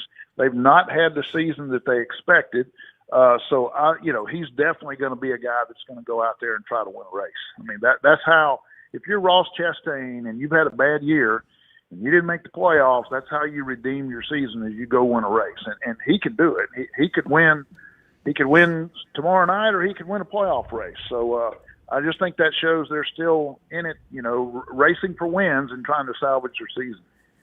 So as we conclude the regular season, how would you summarize it? Has the regular season lived up to expectations? Was it as exciting as they hoped it would be, especially going back to this format?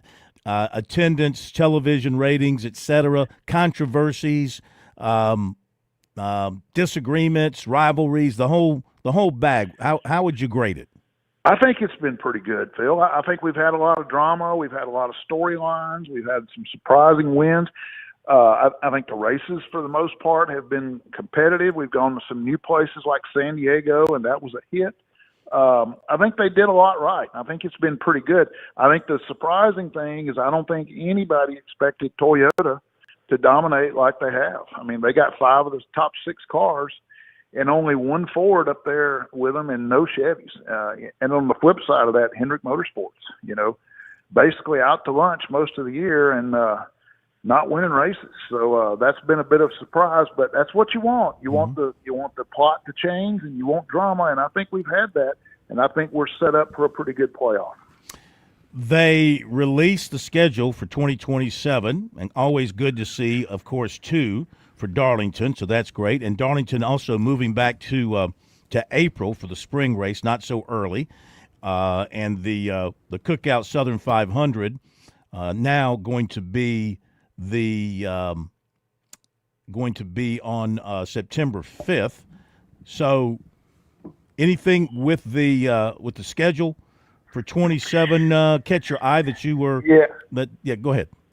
Yeah, a couple of things that stood out. One, I love that the Clash is going back to Daytona. Mm-hmm. I hate the way they were moving that thing around and using this marketing tool. It should be a marketing tool for the Daytona 500, and I'm glad it's back in that spot. I love we're going back to San Diego for that street race on the naval base out there. I thought that was a great event. I love that they're doing that again.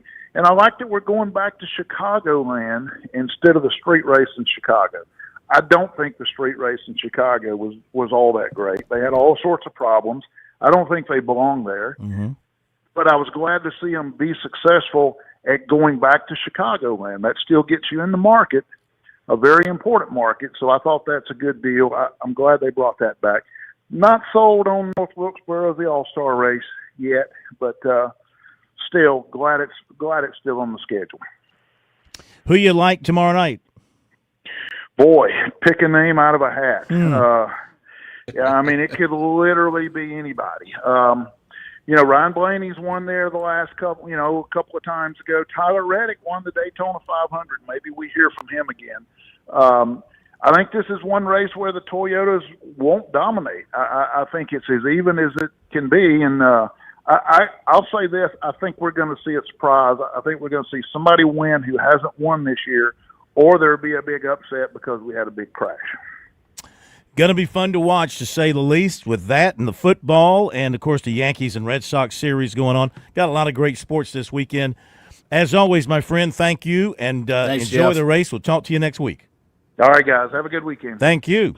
All right, Jeff Owens in the fast lane here on Sports Talk. Real quick, Bergie, got some text messages on our text message line, brought to you by Larry Lucas, State Farm Insurance, from cool. All right, Andy needs to leave Tiger Bryant alone. He's not so smart himself. Okay. Wow. That comes from a company that's got his name on it. I won't mention the name of the company there. We've got factions developing within the audience now. Yeah. The Tiger Bryant side of the coin and the Andy side of the coin. Gamecock Tony from Lancaster, I absolutely hate when y'all go game by game. All that does is jinx us. Let's just play the games. Oh, come on. Got to have some fun. And he does realize that we have no bearing on what that team does. True. This is 803. Phil, when a football player signs undrafted free agent contract, he is considered to be an NFL player. The player still has a chance to pick up another NFL team. The player is not considered to be an amateur any longer. LSU is going to lose. Wait and see. Yeah, technically you are right. But, I mean, they still haven't played any NFL games. It's not like you're signing some NFL veteran who's played NFL games. Like you said, Bergie, they got a cup of coffee with the NFL. All right, birdies and bogeys coming up. On Point Weather, brought to you by our friends at Palmetto State Armory. On 107 The Point. Here's your weekend forecast. Clouds tonight with a chance of rain through about midnight. The low is 72. Tomorrow, scattered storms on and off in between a blend of sunshine and more clouds. The high reaches 85. On Sunday, we start off with some rain chance, but skies should clear for a nicer second half of the day. Have a great weekend. I'm Cal Moss with your On Point local weather. Hey y'all, this is Ted from Flight Deck Restaurant. We'd like to invite you and your family to dine with us. We have a great menu that's sure to please your whole family. We have fresh cooked burgers, big juicy wings, blue plate menu featuring country cooking, oven baked hoagies, fresh crisp salads, authentic Greek food like gyros, souvlaki, and baklava. We also carry 20 different premium cheesecakes and pies. Flight Deck Restaurant also has an arcade with 30 different games like Star Wars, Batman, Skee Ball, Bass Wheel, Pac-Man, Galaga, and so much more. Flight Deck, your favorite family restaurant. Thanks y'all and God bless. The Point. The Point. Perfect. With SRN News, I'm Keith Peters in Washington. President Trump says the U.S. has entered an agreement with Venezuela to take control of 65 billion barrels of the South American country's oil reserves. Trump, in a social media post Friday, announced the agreement he said was negotiated by Secretary of State Marco Rubio, Defense Secretary Pete Hegseth, and Venezuela's interim president Delcy Rodriguez. The Trump administration is appealing a judge's decision that blocked an executive order limiting mail-in voting before the midterm elections. The court filing Friday comes after a federal judge in Boston handed down a new decision blocking President Trump's order for 2 weeks. The Supreme Court has allowed the administration to work on the plan, but didn't decide whether it's legal. More details available at srnnews.com. Nobody plans for a plumbing problem. They come unannounced and usually at a very inconvenient time. Franklin Plumbing and Drain Cleaning is your trusted ally. They recognize just how vulnerable a customer is at this time, and they want to help. They have well-trained plumbers who are there to make a difference when you need it most. I've experienced this. They're knowledgeable about their craft. They're not coming to your house to pitch new products. If something is broken, they'll give you a price to fix it if it's possible, or a price to replace it if necessary. Franklin Plumbing and Drain Cleaning is also locally owned and operated, or I simply wouldn't endorse them. Josh and his team prioritize customer service above everything else. They handle every issue with care and precision. Those are not just words. I've had Franklin Plumbing and Drain Cleaning out to my home. They back up those words with their actions. If you have a crisis, get some peace of mind. Online, you find them at franklinplumbing.sc.com, or you call 799-2222. That's 799-2222. I'm absolutely positive they will make whatever is wrong right again. Franklin Plumbing and Drain Cleaning. Wake up with a smile every morning. It's Mornings with Casey and Kev, your dynamic duo bringing you laughter, news, and the perfect start to your day. Join the fun weekdays at 7 a.m. Mornings with Casey and Kev, a delightful way to start your day. If you've never had genuine Wagyu or Hereford steaks and burgers, you don't know what you're missing. Time to order the best of the best from HandJCattle.com. These are local farmers in Saluda where tradition meets quality. The best quality beef and a discount for Point listeners. Enter keyword The Point as one word and get 10% off, plus free delivery in Lexington and Richland County orders of $50 or more. It's cooked in season over at HandJCattle.com. Attention all gun owners. Did you know you can now purchase a suppressor without a Form 4 and only a 4473? Palmetto State Armory is the go-to destination for suppressors with brands like Dead Air, Advanced Armament, Silencer Co., and many more on hand. Our friendly and knowledgeable staff is there to help walk you through the suppressor buying process and help you make the right decision, whether it's your first suppressor purchase or your 10th. Stop in today and take advantage of the new 4473 transfer process at Palmetto State Armory, your premier suppressor dealer. Offer only valid for South Carolina residents. Hello, this is Stacy Huff, host of Huff Nation Sports Zone, each and every Saturday, 10 to 11 a.m. right here on 100.7 FM, The Point, and also 1470 a.m. It'll be a fun trip around the world of sports. Huff Nation Sports Zone, check it out.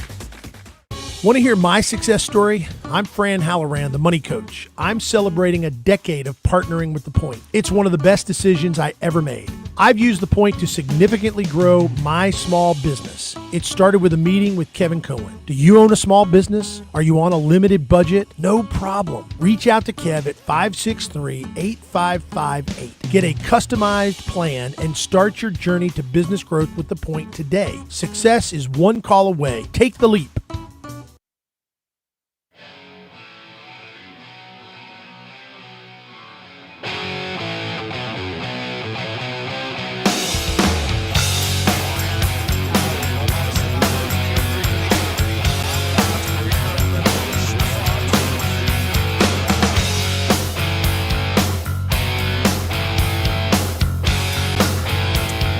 Yeah, it's time we do a little head-banging ball here going into birdies and bogeys on turf here on Sports Talk as we welcome in George Bryan III and Larry Maddox and a special guest we'll tell you about in just a moment. First of all, before we do all that, want to get to the leaderboards. I always start with the leaderboards. Of course, we're brought to you by Sea Mountain Outdoors. Sea Mountain Outdoors designs and installs professional-grade synthetic turf for beautiful, low-maintenance landscapes that stand up to heavy use, from backyards, patios, pet areas, practice corners, and training lanes. The turf provides reliable footing, lasting durability, clean, finished look season after season. Learn more at SeaMountainOutdoors.com, SeaMountainOutdoors.com, and, of course, brought to you by Tsunami Bar Sports in West Columbia. Check out their equipment. Check out the things that'll help you improve your body, help you improve your golf game as well. So we are into the weekend now, Tour Championship, and it is a tie for the lead. Ryan Gerard a 65 today, and Victor Hovland a 66. They're 10 under. And then Colin Morikawa a 67. Chris Gotterup a 67. They're 9 under. Cameron Young went low, 62 for him. He's 8 under. He is tied with Scotty Scheffler, who is at 8 under after 67.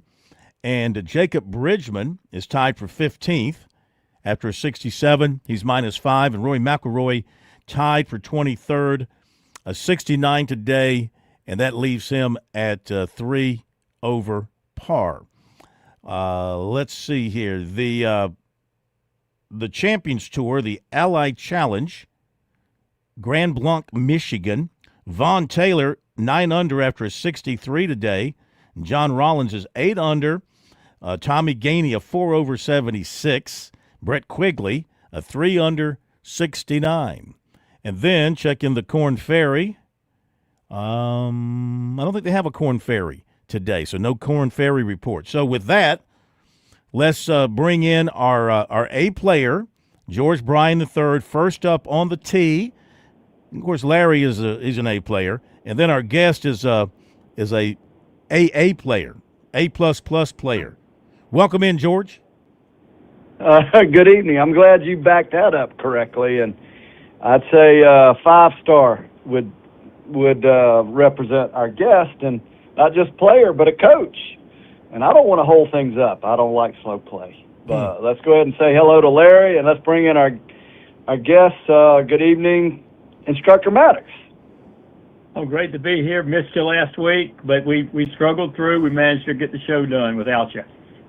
Oh yeah. It moved along a lot faster, and glad you all had fun. And I had a chance to mix it up this week at Salina Golf Club with Coach Bradley, and I'm sure hoping, Phil, you're a one-man show tonight. Yeah. I'm not sure how you're not a one-man show tonight. I'm a man carrying my own bag, you know. There you go. Yeah, that's way better said. And yeah, pretty amazing to have us all on the tee at the same time, considering you rolling solo, carrying, toting your own. And I don't know what I'm doing, but yeah, we got all three of you together, so take it away. Yeah, hey, let's welcome in Coach Rob Bradley, USC Gamecock coach. Good evening. How are you? Hey, guys. Thanks for having me on. Oh, what a privilege to have you on. And it was an unbelievable parking lot conversation. And I'd seen several of the Gamecocks out playing. And actually where I usually, it's pretty cool, I can hear them on the course. Your team still, you got plenty of speed. I can hear them from all over the course. I know they're there. If they're on the front, I can hear them on the back. If they're on the back, I can hear them from the front. That is definitely one thing that we are not lacking is speed. That's for sure. We'll talk about that later, and there's a lot to discuss. And it was just a beautiful conversation. At the same time, it was brutally difficult when I left you on, early in the week. You had some tough decisions to make. But before we get into that, just bring us up to speed, Coach. Again, welcome to Birdie's Bogies and Turf, and bring us up to speed. Yeah, we're looking forward to getting the season started. We leave for our first tournament tomorrow in Knoxville, and just finished up our first qualifier, which is always fun to start the year. We played 6 rounds of qualifying, and I think we've got a really competitive group this year. We've got 9 guys, and I think you'll see quite a few different lineups for us this year. I feel like we're pretty deep, and kind of everybody's kind of been in the mix in each round, and it was definitely one of the toughest decisions I've ever had to make on picking, who was going to be traveling with us this week. We've got 5 guys in the starting lineup, and then we're bringing an individual as well. So, but it was fun to see. I mean, we saw a lot of good scores throughout the qualifier, and 15 under was our low guy, and there was a lot of good golf, so it was fun to watch. Let me interrupt you just a second. Before you get into this qualifier and the decision, I want to hold on to that one because it's one of those things at my age and stage and all the things that I have seen. I'll be curious what decision in the event that you are going to share it with us, and the rest of the because the whole world's waiting on this one. But hey, tell us a little bit about your golf team this year. Quite impressed with how they handle themselves. Very well mannered, as always. Both the men and the women's side. In fact, all these college athletes. Golf changed my life, and it was the first thing I noticed is the ladies and gentlemen that are involved, the way we conduct ourselves, a little different. But tell us about your team, Coach. Yeah, we've got Brock Blaze and Bo Carpenter are in their final year, and both of those guys are traveling with us to the first event. And then we've got Merrick Fleming, who played in the U.S. Open this year and the U.S. Amateur. He got a little bit of coach's grace this qualifier. He kind of didn't finish in one of our spots that guaranteed you to be on the bus. So, but I figured, making the cut in the U.S. Open and being one of our lowest ranked players on the team, we are going to take him with us. But he's going to have to start getting after it if he wants to stay on the bus. So, but anyway. And then we've got some really Talon Harrison, who's a sophomore from the Charlotte area, is a great player. He's gotten better and better since he's been here, and then we've got some really solid freshmen this year, some international guys, but that can really play. And two of the three freshmen are traveling with us to the first event as well. So I'm excited to kind of see what they can do right out of the gates. Well, we got to go back just 6 weeks or so, and we're in a conversation just like this. You're at the U.S. Open, sweating out the cut, and I kind of had this hunch. I mean, I'm looking at numbers, and I know you got to stay honest. Anything can happen, but the percentages for you all to make the cut were in line. You're caddying for Merrick Fleming. And we're on the radio while it comes down to the last player, and you made the cut. Now, incredible that you spent the time with us on the show, and it was a lot of fun that night. And then when I saw you in the parking lot, I was the one giggling. Coach Bradley wasn't giggling or smiling. You had quite a decision. So explain, just give a little background, please. Yeah, I did. I mean, your typical qualifier, you play for a certain number of spots. This week, for example, we played 6 rounds for 3 spots, and those 3 guys know that if they finish in the top 3, they've qualified, and they're going to be traveling to the event. And then, the next 3 spots are, if we ever do change the order from the exact scores, that would be a coach's decision. And, that was an example this week where, Merrick finished 7th in the qualifier, and we decided that, part of bringing our best team to the tournament, we felt like we needed to have Merrick there. And, it's never easy because you're coming out of a 6-round qualifier where, there's a player that beat him that is not traveling, and that's not fun. As a coach, you don't necessarily like to do that, but I think, there's a lot of things that, you factor in, how somebody's competed when they're on the road, what they did over the summertime. And, it's not necessarily apples to apples when you've got new freshmen coming in and they haven't seen the golf courses, and guys have been playing the courses for 3 and 4 years.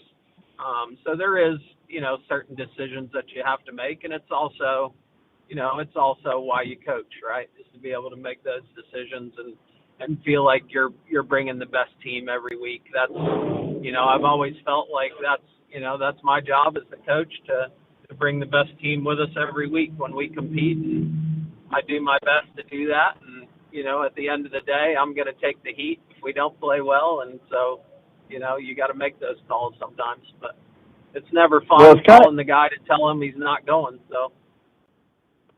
Well, one of the things we'll just enlighten us, remind us of how it works. There'll be just set up how the tournament, how score in college golf works. So the tournament in Knoxville, we'll play a practice round on Sunday. We'll play 36 holes on Monday, the first 2 rounds of the tournament. And then we'll get a quick dinner and head right back out the next morning. So you're essentially playing 54 holes of golf in about a 36-hour period. So you kind of, when they have these 36-18 tournaments like this, it's kind of, you hope to catch that early momentum and keep it going, because it feels like it's over before it starts when you have that much golf crammed into 2 days. And so you mentioned you're taking 5, so 5 players represent team score, but you count the 4 best. Yeah, you count the 4 best for each round. And then so a lot of tournaments will allow you to bring a 6th player, which is what we're doing in Knoxville, and that person competes in the individual part of the tournament. He just doesn't compete for the team score. Well, and I'm one last little comment with possible question. The other sports out, football, baseball, basketball, soccer, we have the coach Phil's interviewing coaches, everybody. Well, this person will be the starter. I was listening to Phil last night, and he's talking about announcement or night before last, who's going to be the starting quarterback. Well, one thing's for sure, the general public doesn't get to check in on how these practices go and how these coaches make their determination. They display it on the field when it's their time, but golf's a little different. Golf's a little different. Yeah, and it is a little different. It's different, but yet there are similarities in the fact that, they don't necessarily, take a basketball team and, have them shoot around and only play the players that, make shots in practice. I think you have guys in every sport that are, call them whatever you want, dogs or gamers or whatever, where, they just get that competitive spirit and they just kind of shine when the pressure's on. And I do think there is a certain aspect of that in golf, where some guys, Frankie Harris was the example for us. To be honest, Frankie was never very good in qualifying, but when the lights came on, Frankie was always good. You love to have those kind of players. Obviously, it makes it tough on the coach sometimes because you can't always sit there and pick over top of guys. You need guys to show up in qualifying, but also you do have to know who those guys are, and you got to try and get them out there. Well, we spoke of Frankie. He just recently went on the Korn Ferry, which his position doesn't guarantee him a spot next year. He'll get into the fall qualifier, it looks like. A lot of the fall preview, it's a different way to get onto the PGA Tour now, or get in the A group, however they're going to call it. But just within 3 weeks, a recent winner on the Korn Ferry. So when you mentioned... I think he's got 4 more Korn Ferry events, the playoff events, and I think he's, in the low 30s on the money list, maybe 31, and he's got to move up into that top 20 in 4 events. I mean, he can certainly play, that's for sure. It would definitely I kind of told people, like, it wouldn't surprise me if he won, and it also wouldn't surprise me if he gets his tour card. I mean, he can, he's got a lot of confidence right now, and he's a great player. So we got others. I'm the one. I'm a birdies, bogeys, and turf golf ball hog. Larry, bring it on. Phil, okay, your turn. Coach, this is Larry. I got to jump in. So you just told us about selecting the team, but what about the scheduling? Because obviously, golf courses are all different. Basketball, football, you're played in a similar environment, even though the crowds change and all that, but the field, the court are all the same. So when you're putting your schedule together, and again, what input do you have? Because in football and these others, they get told where they're going to play and who they're going to play. So tell us a little bit about setting the schedule as far as competing, but also you're trying to build a resume that will get you into the regionals and so on down the road. And I got to throw the jab in here. It has been since 2015 was the last time the NCAA was played within 841 miles of Columbia, South Carolina. Traditionally, it's played 2,696 miles away in La Costa, or Arizona or someplace. So then you've got to start piecing together a schedule that will allow you to be ready for all that. So just jump in and tell us what you think about the scheduling as far as what it does for your resume and the future.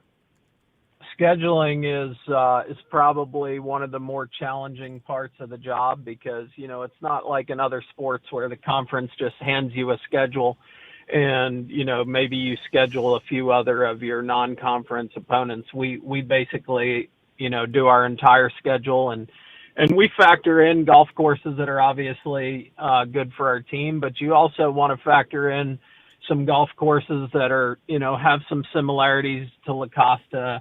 You want to make sure that you're playing obviously really good opponents week in and week out. And then you also have, the 500 rule is what's talked about a lot in college golf where you have to, you play this first tournament we're going to, I believe there's 16 teams.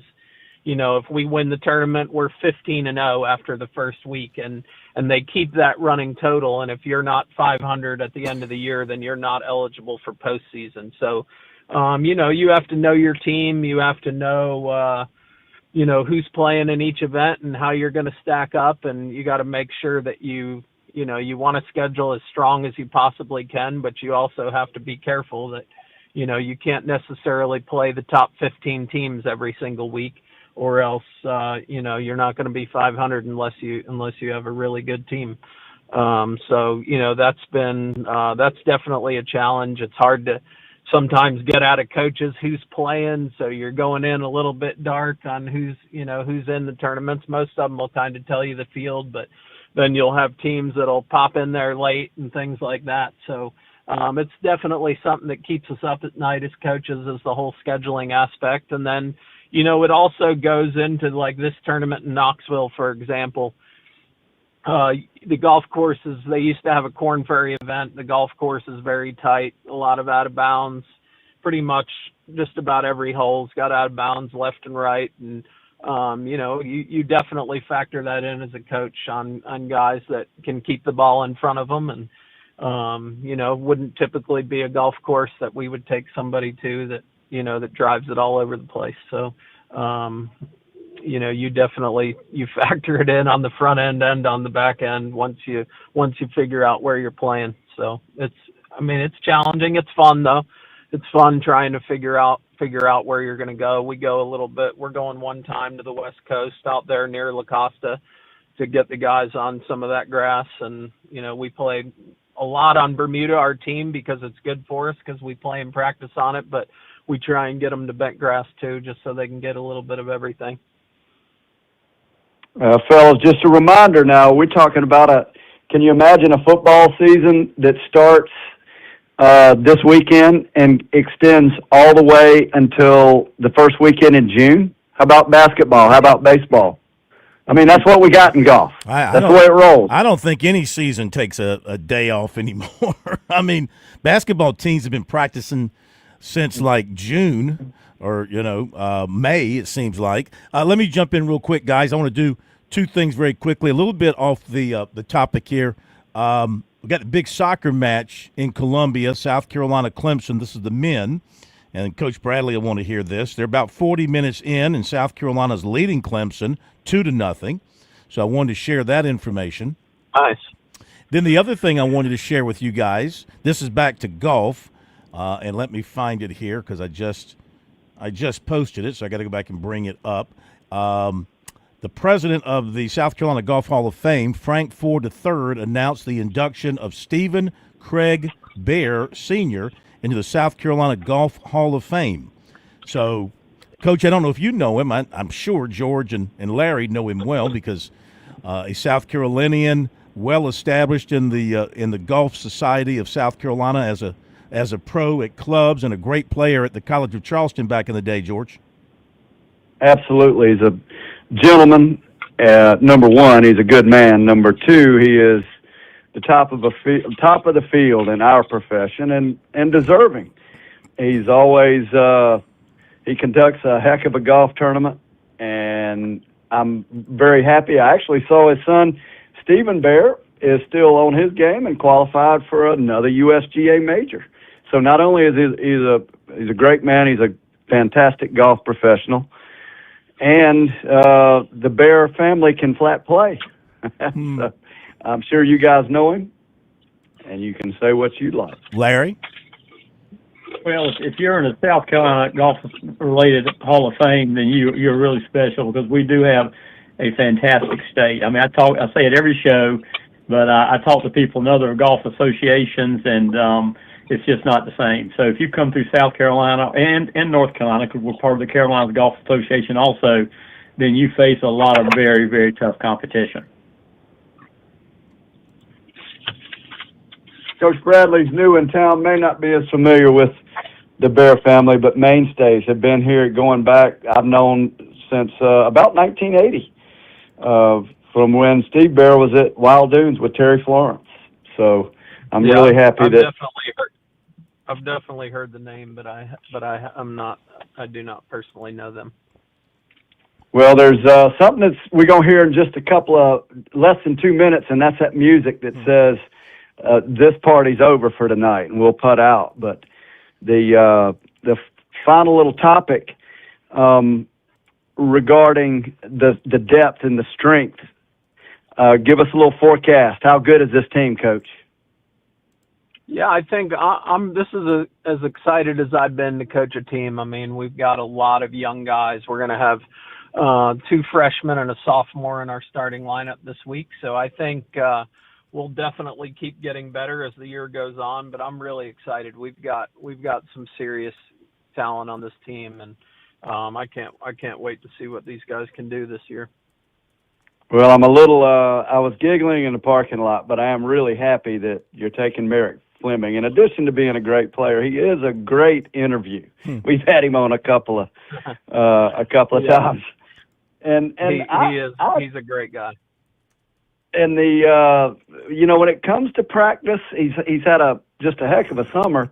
I can see a little letdown if you get everybody hungry and playing great, and then I can't help the thing that I hear is that Iverson quote about practice. Practice. Yeah, no doubt. I just need him to show up for this next qualifier because it's pretty hard picking over top of people, but he'll I think he'll go up there to Knoxville and play well and kind of show everybody why we picked him. I got a feeling when the flag's up, that's just what the great players do. That's what I love about tournaments, especially early season. There's that music, and hey, we got Coach Larry Maddox played for the Gamecocks over 50 years ago, and now we got the Gamecock coach, and Phil, you crushed it. Appreciate all of you tonight. Until next time, have fun this weekend, Coach. Tee 'em high, but shoot 'em low. Thanks, guys. Thank you, guys. Great having you with us. Thank you, everybody, for being with us. Thank you, Bergie. Don't forget the scoreboard at 10:05. We'll see you then.